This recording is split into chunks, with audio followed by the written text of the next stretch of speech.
So, folks, welcome to the 500th episode on TGV. Yes, you have heard it right. 500th episode. This is one of the biggest milestones. Not many podcasts in the world, not just India, in the world have achieved, especially interview based. And I'm super thrilled.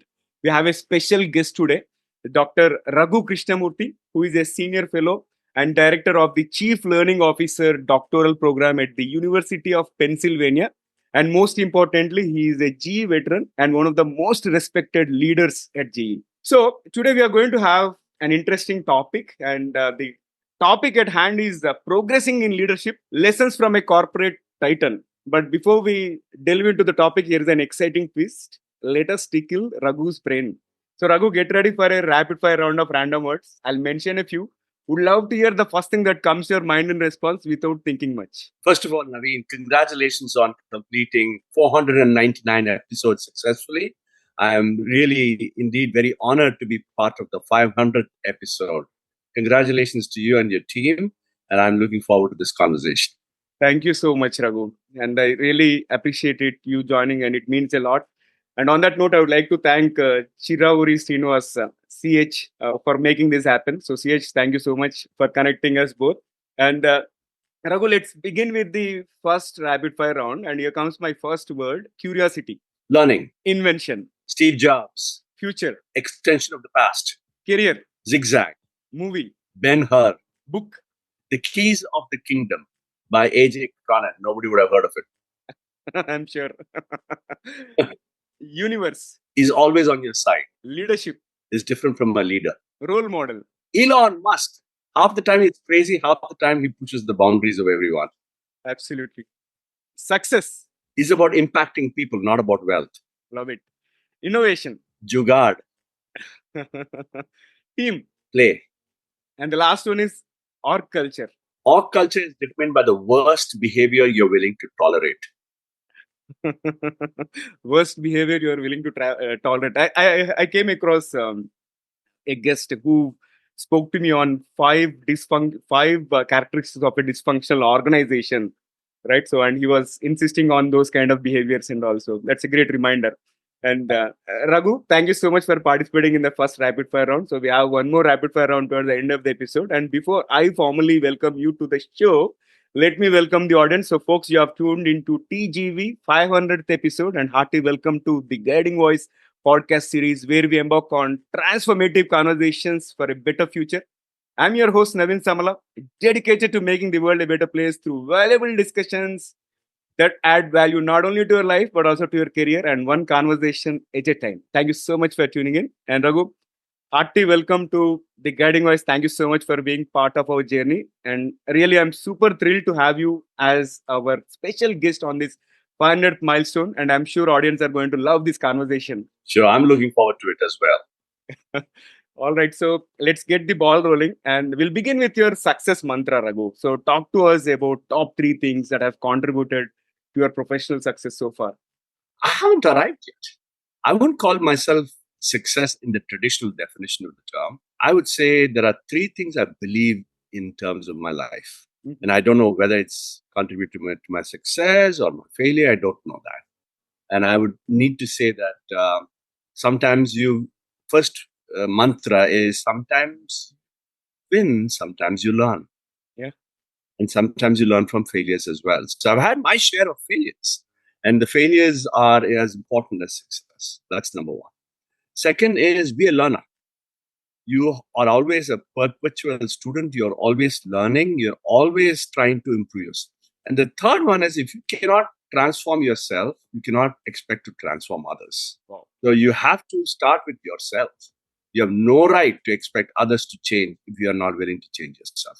So those are my three values in life. I won't say success mantras. Yeah. No, transformation is one thing very essential, especially in these exciting times where Gen AI is actually ruling the market. And there are so many things that are happening at a rapid pace. And I think transformation is essential, not just from the organization standpoint, but as you mentioned, one has to change or transform himself or herself before transforming others. So I would say it's even more than transformation, Naveen. I think I'm getting bored of the word transformation because we attach the word transformation to everything. Yeah. I think we as individuals especially as you rightly pointed out in the generation of AI and technology, need to constantly reinvent ourselves, not just transform ourselves. Yeah. We have to look at the mirror and say, and tomorrow I need to be completely different from what I was today or yesterday. Right? That's reinvention. Yeah. And it challenges you to discover something in yourself that's going to make you better, but make the world better, like you're doing, right? Yeah. What you're trying to do is transform one person at a time. And that's very aspirational, but very, very laudable. And we need to do that. How do we elevate human potential in the midst of everything that's happening from a technology point of view? Got it. And let's shift gears and talk about your leadership journey. Like, how has your understanding of effective leadership evolved over your 38-year career, right? And particularly your time at G, you might have worked with some amazing leaders of the world. Yeah, no, it's actually 38 years was with the corporate world and more recently in the academic world. So it's about 43 years. So you got to keep that in mind. I think I have to distinguish between leader and leadership. That's one of the biggest ahas I've had. A leader is the person, leadership process. And that's my definition. It's not necessarily the common definition. And what I've learned is that imagine a garden and a gardener. The gardener is the leader. The gardener needs to know when to sow the seed, as the garden, making sure that he has the right weather conditions. He needs to plan for the weather. He needs to make sure that the soil conditions are correct, the manure is correct, the pesticides are taken care of, all that he needs to organize. And the actual process of gardening is a daily feature where you are making sure that you take out the weeds, making sure that you are actually the flowers that you want are laid out properly, the color sequence is okay, the watering is just right, not too much, not too little. That is the process of gardening. That is leadership. A leader who does not do the leadership is basically only has a vision but no action. So a gardener who has a great vision about the garden but does not tend to it properly will fail. On the other hand, a garden without a leader will grow wild. So a leadership without the right leader will be wild. Yeah. There is nothing called leadership without the right leader. So you have to make sure the two come together. So I've seen instances of great leaders who do not take care of their organizations well. They're more about themselves, in which case the organization fails. Other thing that I've seen is great organizations, who miss the kind of inspiring leadership that we need in these days also fail. Yeah. And you have lots of evidence of organizations that have gone through hell because they haven't had the right kind of leaders over the last many years. So for me, the discovery I've had is you got to cultivate both the leader and the leadership processes that are necessary for success. I love the metaphor of gardener and the garden, right? And especially if you are not taking care of it, I think it is going to grow wild, similar to if the leader is not taking care of their team members, then things may not fall in place. Amazing. So again, one more question related to the leadership, right? So in your experience, what are the key habits that leaders should cultivate to ensure they are always progressing? Because progression is important. And in the previous response, you mentioned that some people think about their own progress, but we have to think about the teams as well as the organization's progress as well. Yeah, if you are the right kind of a leader, it's never about you. Mm-hmm. It's about the organization, it's about the team. Because, at the end of the day, you're not going to be able to accomplish anything by yourself. And unless you nurture the rest of the organization, you're not a leader. I mean, basically, that definition falls flat.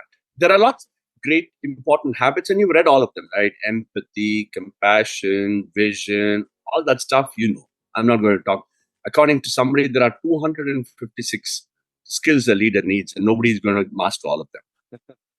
One major skill that I have personally felt from as somebody who's a student of leadership, not as a leader myself, but as a student of leadership, is the habit of reflection. We often forget that. As leaders, we are in a do mode all the time. As individuals, we are in a do mode all the time. I do think that hitting the pause button and taking stock. Where are we? How have we come here? Where do we need to go? How can we get there? Is an act of inner growth. That for me is an important part of the leadership toolkit, which is often ignored. So if I'm going to leave your audience with one thing, make sure that you have pause points in your life, reflection points in your life. It doesn't mean you have to keep a journal or whatnot. But if you were to stop, you talk about after action reviews and, and many of those PDCA cycles that you're familiar with, Naveen, in terms of a process person. But you need to do something at a personal level as well. Pause and reflect. And once you pause and reflect, there are 4 P's I will give you that you can. Then you can think of pushing, pulling, pausing, or pivoting. 4 P's. No. You can push, pull, pause, or pivot in terms of where you want. That gives you the energy and the courage to move forward. So reflection is a hidden magical tool that not many people use fully. Yeah, that's eye-opening. In fact, I've gone through this article where you mentioned about the other 50%, and wherein you mentioned about the team capital, right? And team capital, I think this is not so popular, and in the sense, people focus on the economic capital all the time, but not on the team capital as such, right? So, how leaders can foster the right team capital and not ignore the social capital? First of all, leaders need to recognize that the sum is more than the individual parts. If you want to look at a team and get the maximum out of them, you have to look at both levels. You need to look at the individual potential, but also make sure that you get together and look at the collective potential. Oftentimes during a crisis, the collective potential comes through because everybody is focused on the same purpose. Like when we had the cave rescue of the boys in Thailand who were hurt and went into a cave, or the Peru earthquake rescue. Sometimes it happens because everybody comes together for a purpose. So, what is first of all, I think you need to cultivate a very strong purpose. And a purpose unleashes the team. A leader who is able to unleash the team is able to get the maximum value for the team. It's about every member contributing more than they are taking. So a leader needs to recognize the fact that he needs to unleash, not control. And that unleashing comes from 2 dimensions: giving a sense of purpose, and giving a sense of oneness, but also cultivating that oneness. The fact that we are in this together, the fact that this is a mission, the fact that we are there for each other. The intersectionality between the team members is as important as the outcome. Right? How free is the blood flowing between the team members as opposed to vertically to the leaders? And what processes are you creating to ensure the blood flows? Right? Do the leaders socialize? Do the leaders connect informally? Do the leaders appreciate each other's strengths and weaknesses and are honest about it? So you've got to cultivate an environment. That's why the gardening is so important, right? All those elements come together in a garden. It's harmony. Or the orchestra. Everybody needs to play in sync, but each of them are individual experts. The music is cacophony if everybody does not play together. So the responsibility of the leader is harmony, not cacophony. Another great metaphor. It is as if the master in the orchestra, right? If they are not playing, if he is not providing the right guidance, then it will be a chaotic output. Wonderful. So a while ago we spoke about transformation and a bit about reinvention, right? So in your career, have you found more value in transforming existing leadership practices or completely reinventing them? Again, you can support with any example. I'll give you one area where I have reinvented myself. Sure. As long as I was in HR, I forbade people working from home. I said remote working is like remote shirking. It doesn't work. And that was my policy. I didn't like people working from home. And here I was during COVID, working from home, learning from home, and recognizing the fact that that works as well. And sometimes you need to be shaken up a little bit to get rid of your assumptions. So for me, reinvention is about shaking your biases, assumptions, paradigms, and be willing to explore something completely new. And if somebody is doing it for you, you call it transformation. If you're doing it for yourself, you call it reinvention. Got it. And Raghu, when we talk about our G journey, right? It is so, I would say, profound experience that we learn and the kind of insights that somebody gets by being associated with the company, right? Our skin gets thicker and we grow as leaders. Especially after I quit GE, what I felt is we are very good at managing change and also responding to the crisis, right? Because I've worked with some smaller organizations after quitting GE, and whenever there is some major change happening, I could see that employees get panicked in that particular situation, as if it is going to hit them badly, right? So likewise, there will be certain critical situations as well. So, with reflecting on your own leadership journey during some critical periods at GE, our company has undergone a lot of transformation, right? Being listed in Dow Jones Index for 100 plus years versus getting delisted. Like GE was one of the popular examples in most of the MBA books, and later on it has become another side as well. It has become an example of the debacle part as well, right? So likewise, we have gone through so many things. So I would like to understand what key lessons have you learned about managing teams through crisis? Because without effective leadership, we could have not come this far. I'll tell you a story. It's not been that easy. I've also had to change my orientation in many ways to learn from the fact that sometimes you're not perfect. I'll give a couple of examples. Many years ago, I was in Thailand. This during the Asian financial crisis. And during the Asian financial crisis, I had to lay off hundreds of employees in all across Asia, particularly in Thailand. Thailand was particularly badly hit. And the company had requested me to make sure that I downsize the organization because we didn't have business. In Bangkok alone, we had to downsize about 800 employees. And it had happened quickly. There was no business. The country had gone back. This is in 98, 99. What ended up happening was I had done all my work, Six Sigma process of laying off people, everything on one day where I make sure that I actually had the ability to get to everybody, ensure that they were all given their pink slips or equivalent, and hopefully that will help them make sure that we are getting down the headcount to the manageable level. So what ended up happening was the fact that I went there in the morning. We had laid off about 600 people. Everybody came in by batches. We were actually in a position to hand them their letter. At 2 o'clock in the afternoon, I heard sirens. Sirens. And no, it was so distracting, like the telephone ringing when you're having a podcast. It happens. It happens. And it was distracting and it was painful. I went to the window and saying, what happened? Why is there so many sirens and whatnot? I discovered all the sirens outside the door.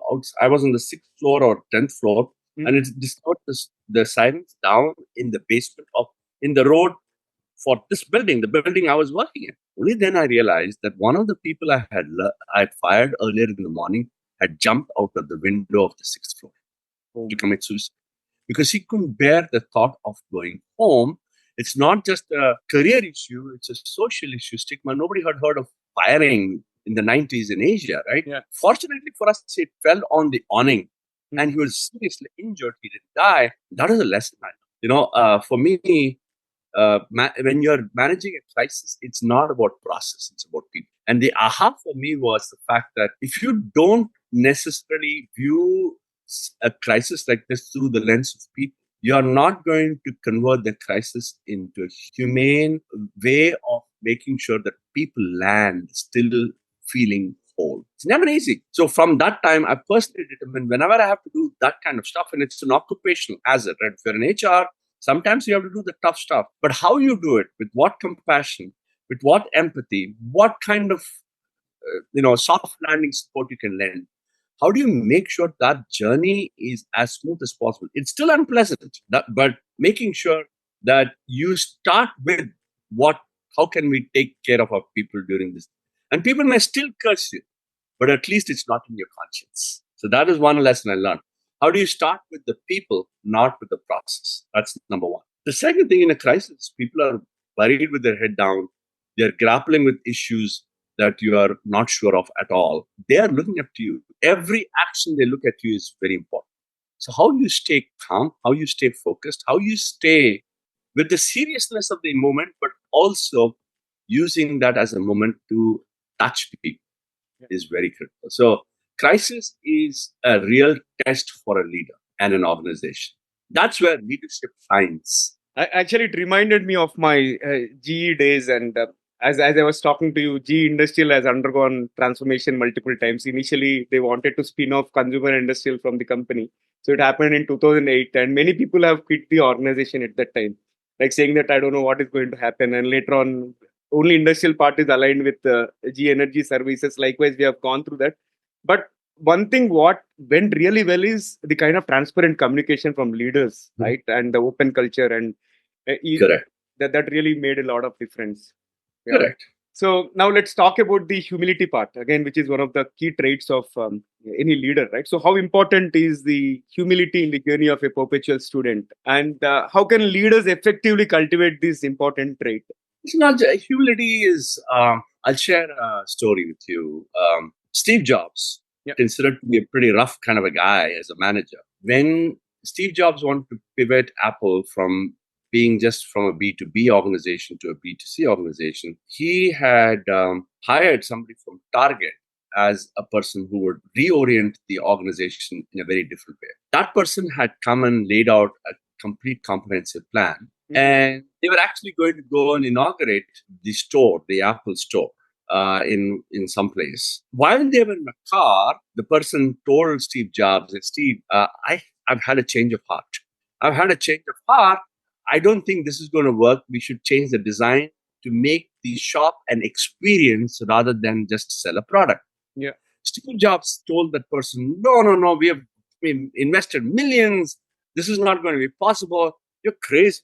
We're going to go ahead and do the inauguration the way it is. And this guy, being new to the company, kept his mouth shut. They reached the venue. Steve goes to the podium and says, "Hey, while coming here, this guy, your president, said this won't work." And he's right. I told him, no, we're going to go ahead with this formula. This is what we have invested money. But during the last 5-10 minutes, as I was thinking in the car, I think he's right. This won't work. What we are proud of is creating an experience. And he wants to make sure he's going to create the experience. So I'm paraphrasing this, but I think based on that, he changed the way the Apple stores look because they were going B2C for the first time. And for me, that is a powerful lesson in good Steve Jobs. The willingness to change yourself because you're wrong, acknowledging you're wrong, figuring out somebody else may be better placed or better suited to make that call. It's not about the ego. It's about the collective output. Yeah. And a leader needs to acknowledge he or she does not have all the answers. So a humble leader has the questions, not the answers. So always work in the interest of the organization or the customer as such, not just about, okay, whether my point is getting valued or whether my point is being taken, right? Correct. Got it. And how can leaders balance the need for transformation with the risk of losing core values or identity? Sometimes they may be too sticky about certain thing, but again, at the right time, right transformation has to happen. So how do we? Sometimes values can hold you back. Values also evolve over a period of time. So you're not only looking at transformation of tasks and organizations, you're also looking at transformation of values. Like for instance, if your organization doesn't address the fact that you have to look at the whole individual, both the personal and the professional, the mental and the physical and the spiritual, that you are redundant. Yeah. 100 years ago, Henry Ford said, "Give me the biggest burden I have is people come with their minds into the organization. I just want their hands," or something equivalent to that, right? 100 years, that was fine. But if you think that is the value you have now, you're obsolete, right? You're not going to be an employer of choice. So even values need to be rethought of. Some you'll retain, some you'll add, some you'll chuck, and some you'll change. So every time you're going through a transformation, you need to look hard at your values as well and see whether, like for me, one of the values is working from an office. That is a bias, not a value. Now you have different ways of looking at things.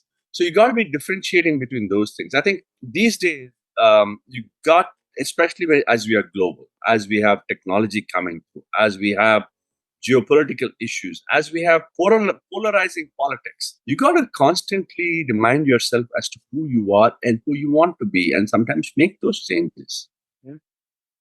Got it. I think, again, another powerful message there. Thank you so much for that. Raghu, like I have read almost every blog that you have written at GE, and even the current newsletter, right? The points for reflection, right? That is also so invigorating and always full of insights. And for me, this conversation is sounding like a mini leadership bootcamp kind of thing. And I'm sure it is going to add a lot of value to the listeners or the audience as well. Having had this incredible conversation, for us, it's time for us to add some excitement and some more spice to the episode. So if you're ready, I'll kick off the second rapid fire round. Sure, go ahead. Okay. Here comes the first bullet. If you could have one gigantic billboard anywhere with anything on it, what would it say? If you don't progress, you regress. Status quo is not an option in this world. And can you name the leader that you admire the most? My father. And describe yourself in just one word. Learner. A skill that every leader should have. I mentioned this, reflection. And what is the top quality in a great team member? The willingness to give more than you're willing to take. And one word to describe your leadership style. Focused. And what is one electronic gadget that you like to see or invent yourself? I would like to invent washing machine that combines with the dishwasher. Don't ask me the reason why. Because no, clothes and utensils all washed in one. Yeah, got it. And here comes the last one for the second rapid fire round. What are top 3 goals in your bucket list that you are yet to achieve? Oh, okay. Top 3 goals. The first thing is I'm going to give my first concert as a professional Indian classical singer at the age of 73. And my daughter will be my teacher. She's a musician, part-time musician. So that's number 1. Second is, I think I want to, as a professor, as a chair, I want to make sure that I hood other students as doctors. There's a hooding process. When you're a doctor, it's the privilege and honor of the chair to hood a person and give them the right to call themselves doctor. That is such a privilege. I realized my own doctorate was an important journey for me. It was the pinnacle of my educational achievement. But I realized that is not what really energizes me. To crown somebody else the pinnacle of their educational achievement is very critical. So I want to crown at least 25 students and be responsible for them to become thought leaders in their space. So that's number 2. I think the third thing is, I will not do it now, but I'm still thinking about the book that needs to be written, but I haven't had the courage to write it. Amazing, and I wish you all the best on all the 3 of them. And second one is so powerful, like crowning somebody, like you have a target of 25 doctorates, right? Amazing. Superb. And that is so inspiring. And Raghu, let's flip back to the mainstream. So looking back at your career, what are the most significant achievements and challenges of your career? And what advice would you give to aspiring leaders? You know what? I would share a story with you. Yeah. And I don't know whether that's an achievement or a lesson, but it's definitely something that I have learned from, right? Yeah, you get the achievements, and if you want to call them, promotions and all that, that happens. Most of us go through that journey. You also have lots of challenges. You sometimes work well with a good boss, sometimes the bad boss, organization matter. That's also something that happens to all of us. In 2008, 2009, there was this financial crisis. Remember? Yeah. I'm not talking about the 1998 Thai crisis. That was a different financial crisis, but the global financial crisis in the US, there was a meltdown. I was the head of HR for GE Aviation, which is based in Cincinnati. The headquarters is based in Cincinnati, big business. All the jet engines are manufactured. Now, because of the fact that there was a crisis, there was a market meltdown for our engines and whatnot. We were over cost. The 787 Boeing Dreamliner was using our engine, but there was a cost overrun of nearly $2 billion. The program had not come through, and we had to cut costs. And we cut costs like crazy. Everything was cut. And me and my CFO sat down together saying that we need to even cut even more. We came up with ways to cut small things. It's pretty much like cut the biscuits in the pantry, cut the toilet paper. I'm kidding. But, it was just that serious. We also cut flowers. Every month, every day there used to be a florist who used to come lay down some roses, some flowers. And we said, no, that's about $700 a month. We have to demonstrate that we mean that every penny counts. We're going to cut $700 a month. That's going to save us whatever we do. Okay. So we issued the order on Thursday. No flowers on Friday. No flowers on Saturday. And Monday, when I walked to the office, there were flowers. There were some flowers, not as many, but there were flowers. So I get very furious. I come to the office, call my secretary up and say, what the hell? We said no flowers because we are saving about $8,400 or whatever be the number every year, and $700 is too much. We want to show the world that we mean every penny counts. Find the culprit. How dare somebody order the flowers? So this was my reaction. So Rita, who was my assistant, went around, figured out who the culprit was, and 2 hours later, she bought the cleaner. We call them the janitor in the US. Yeah. The cleaner to my room. And there's this tiny little lady named Tony who comes into the room. She's shivering because I was the big boss in HR, and she has made some kind of a, she's broken the rules. She's virtually shivering. And Rita comes in and says, Tony is the one who got the flowers. So I said, Tony, didn't you get the message? You're not supposed to have flowers. How dare you get the flowers back in the office? And Tony looks at me and actually calms down a little bit because she said, she had a funny look in her face. And she said, Sir, I just want you to know that, yes, I got the memo. I had no intention of getting the flowers back, and that's fine. I have a small garden in my home. Oh. And I just wanted to know, as I looked at the last many days, you folks are weighing the weight of the world on your shoulders. And for me to see you all so stressed out, I thought maybe I could lighten your lives by bringing the flowers from my own garden. There, you're not spending any money. I put them because sometimes when you're so stressed, you need to stop and smell the roses too. She shamed me. Next day, the flowers were back, the biscuits were back, the pens were back. But Tony was the person who inspired me, and I learned the most. So for me, yeah, you'll always have challenges, but sometimes you need to stop and smell the roses. That's what makes you a better leader. That's what makes you a better human being. And I really appreciate you sharing this story. Like at times, again, these kind of things, they make a lot of difference. And especially when you are in leadership position and you were thinking something else, but this lady has brought from her own home, right? And not to, this is so heart-touching incident. And thank you so much for sharing that so openly. And Raghu, I've enjoyed the conversation, and as expected, you have exceeded the expectations in terms of the learnings that have come through this conversation. And I thoroughly enjoyed, and I'm looking forward to hosting you again in future. Before we bid an adieu, right? How is your experience being hosted on the Guiding Voice podcast? Naveen, you're doing a wonderful job. First of all, I'm so inspired by what you're doing. The fact that you are elevating human potential in your own way, I applaud you. I applaud your audience to tune into what you're doing here, because I think every one of us are trying to be better versions of ourselves every day. And only by recognizing that and tuning into podcasts like this, you are going to be somebody who you will be different from yesterday. And good luck to you and your audience. Glad to be a part of the podcast. Glad to be part of the 500th episode, which is very precious and special. It's an honor for me to be part of that. And I want to now make sure that you are ready for the 1000th episode. Good luck. Yeah.